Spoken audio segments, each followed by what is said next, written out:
سعید بن خالد نے بیان کیا، انہوں نے کہا کہ میں نے حارثہ بن وہب رضی اللہ عنہ سے سنا، انہوں نے فرمایا کہ میں نے نبی کریم صلی اللہ علیہ وسلم سے سنا تھا کہ صدقہ کرو، ایک ایسا زمانہ بھی تم پر آنے والا ہے جب ایک شخص اپنے مال کا صدقہ لے کر نکلے گا اور کوئی اسے قبول کرنے والا نہیں پائے گا۔ صحیح بخاری حدیث نمبر 1411۔ ابو زناد نے بیان کیا، ان سے عبد الرحمن بن حرمز اعرج نے اور ان سے ابو ہریرہ رضی اللہ عنہ نے کہ نبی کریم صلی اللہ علیہ وسلم نے فرمایا، قیامت آنے سے پہلے مال و دولت کی اس قدر کثرت ہو جائے گی اور لوگ اس قدر مالدار ہو جائیں گے کہ اس وقت صاحب مال کو اس کی فکر ہوگی کہ اس کی زکوٰۃ کون قبول کرے، اور اگر کسی کو دینا بھی چاہے گا تو اس کو یہ جواب ملے گا کہ مجھے اس کی حاجت نہیں ہے۔ صحیح بخاری حدیث نمبر 1412۔ محل بن خلیفہ طائی نے بیان کیا، کہا کہ میں نے عدی بن حاتم طائی رضی اللہ عنہ سے سنا، انہوں نے کہا کہ میں نبی کریم صلی اللہ علیہ وسلم کی خدمت میں موجود تھا کہ دو شخص آئے، ایک فقر و فاقہ کی شکایت لیے ہوئے تھا اور دوسرے کو راستوں کے غیر محفوظ ہونے کی شکایت تھی۔ اس پر رسول اللہ صلی اللہ علیہ وسلم نے فرمایا کہ جہاں تک راستوں کے غیر محفوظ ہونے کا تعلق ہے تو بہت جلد ایسا زمانہ آنے والا ہے کہ جب ایک قافلہ مکہ سے کسی محافظ کے بغیر نکلے گا اور اسے راستے میں کوئی خطرہ نہ ہوگا، اور رہا فقر و فاقہ تو قیامت اس وقت تک نہیں آئے گی جب تک مال و دولت کی کثرت کی وجہ سے یہ حال نہ ہو جائے کہ ایک شخص اپنا صدقہ لے کر تلاش کرے گا لیکن کوئی اسے لینے والا نہ ملے گا۔ پھر اللہ تعالیٰ کے سامنے ایک شخص اس طرح کھڑا ہوگا کہ اس کے اور اللہ تعالیٰ کے درمیان کوئی پردہ نہ ہوگا اور نہ ترجمانی کے لیے کوئی ترجمان ہوگا۔ پھر اللہ تعالیٰ اس سے پوچھے گا کہ کیا میں نے تجھے دنیا میں مال نہیں دیا تھا؟ وہ کہے گا کہ ہاں دیا تھا۔ پھر اللہ تعالیٰ پوچھے گا کہ کیا میں نے تیرے پاس پیغمبر نہیں بھیجا تھا؟ وہ کہے گا کہ ہاں بھیجا تھا۔ پھر وہ شخص اپنے دائیں طرف دیکھے گا تو آگ کے سوا اور کچھ نظر نہیں آئے گا، پھر بائیں طرف دیکھے گا اور ادھر بھی آگ ہی آگ ہوگی۔ بس تمہیں جہنم سے ڈرنا چاہیے، خواہ ایک کھجور کے ٹکڑے ہی کا صدقہ کر کے اس سے اپنا بچاؤ کر سکو، اگر یہ بھی میسر نہ آ سکے تو اچھی بات ہی منہ سے نکالے۔ صحیح بخاری حدیث نمبر 1413۔ ابو اسامہ حماد بن اسامہ نے بیان کیا، انہوں نے کہا کہ ہم سے برید بن عبداللہ نے، ان سے ابو بردہ نے اور ان سے ابو موسیٰ اشعری رضی اللہ عنہ نے کہ نبی کریم صلی اللہ علیہ وسلم نے فرمایا کہ لوگوں پر ضرور ایک ایسا زمانہ ایسا آ جائے گا کہ ایک شخص سونے کا صدقہ لے کر نکلے گا لیکن کوئی اسے لینے والا نہیں ملے گا،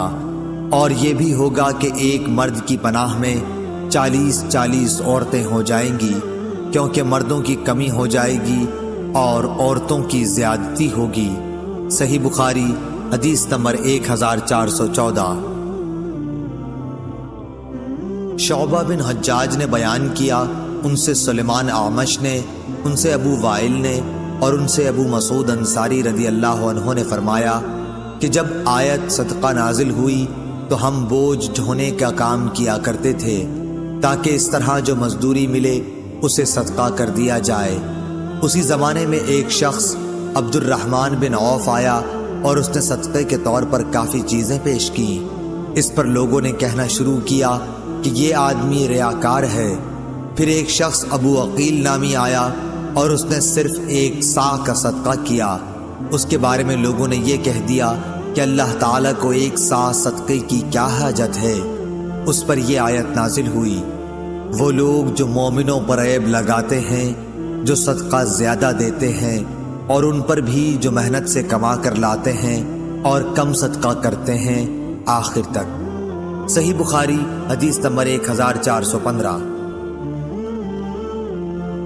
سعید بن یحییٰ نے بیان کیا، کہا مجھ سے میرے والد نے بیان کیا، کہا کہ ہم سے اعمش نے بیان کیا، ان سے شفیق نے اور ان سے ابو مسعود انصاری رضی اللہ عنہ نے، کہا کہ رسول اللہ صلی اللہ علیہ وسلم نے جب ہمیں صدقہ کرنے کا حکم دیا تو ہم میں سے بہت سے بازار جا کر بوجھ اٹھانے کی مزدوری کرتے اور اس طرح ایک مد غلہ یا کھجور وغیرہ حاصل کرتے جسے صدقہ کر دیتے، لیکن آج ہم میں سے بہت سوں کے پاس لاکھ لاکھ صدقے میں لاکھ لاکھ درہم یا دینار موجود ہیں۔ صحیح بخاری حدیث نمبر 1416۔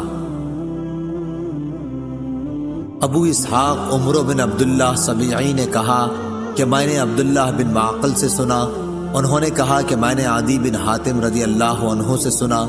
انہوں نے کہا کہ میں نے رسول اللہ صلی اللہ علیہ وسلم کو یہ کہتے سنا کہ جہنم سے بچو، اگرچہ کھجور کا ایک ٹکڑا دے کر ہی صحیح، مگر ضرور صدقہ کر کے دوزخ کی آگ سے بچنے کی کوشش کرو۔ صحیح بخاری حدیث نمبر 1417۔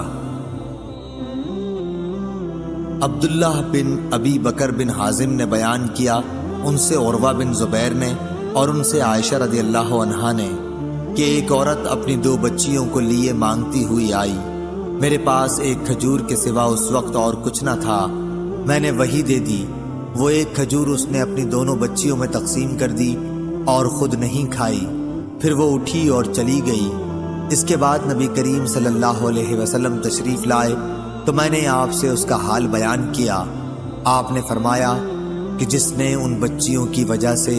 خود کو معمولی سی بھی تکلیف میں ڈالا تو بچیاں اس کے لیے دوزخ سے بچاؤ کے لیے آڑ بن جائیں گی۔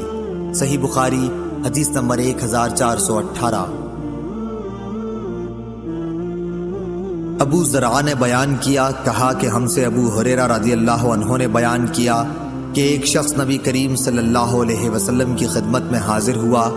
اور کہا کہ یا رسول اللہ، کس طرح کے صدقے میں سب سے زیادہ ثواب ہے؟ آپ نے فرمایا کہ اس صدقے میں جسے تم صحت کے ساتھ بخل کے باوجود کرو، تمہیں ایک طرف تو فقیری کا ڈر ہو اور دوسری طرف مالدار بننے کی تمنا اور امید ہو، اور اس صدقہ خیرات میں ڈھیل نہ ہونی چاہیے کہ جب جان حلق تک آ جائے تو اس وقت تو کہنے لگے کہ فلاں کے لیے اتنا اور فلاں کے لیے اتنا، حالانکہ وہ تو اب فلاں کا ہو چکا۔ صحیح بخاری حدیث نمبر 1419۔ ابو ایوانہ وضاح یشکری نے بیان کیا، ان سے فراس بن یحییٰ نے، ان سے شعبی نے، ان سے مسروق نے اور ان سے عائشہ رضی اللہ عنہا نے کہ نبی کریم صلی اللہ علیہ وسلم کی بعض بیویوں نے آپ سے پوچھا کہ سب سے پہلے ہم میں سے آخرت میں آپ سے کون جا کر ملے گا؟ تو آپ نے فرمایا جس کا ہاتھ سب سے زیادہ لمبا ہوگا۔ اب ہم نے لکڑی سے ناپنا شروع کر دیا تو سودا رضی اللہ عنہا سب سے لمبے ہاتھ والی نکلی، ہم نے بعد میں سمجھا کہ لمبے ہاتھ والی ہونے سے آپ کی مراد صدقہ زیادہ کرنے والی سے تھی، اور سودا رضی اللہ عنہا ہم سب سے پہلے نبی کریم صلی اللہ علیہ وسلم سے جا کر ملی، صدقہ کرنا آپ کو بہت محبوب تھا۔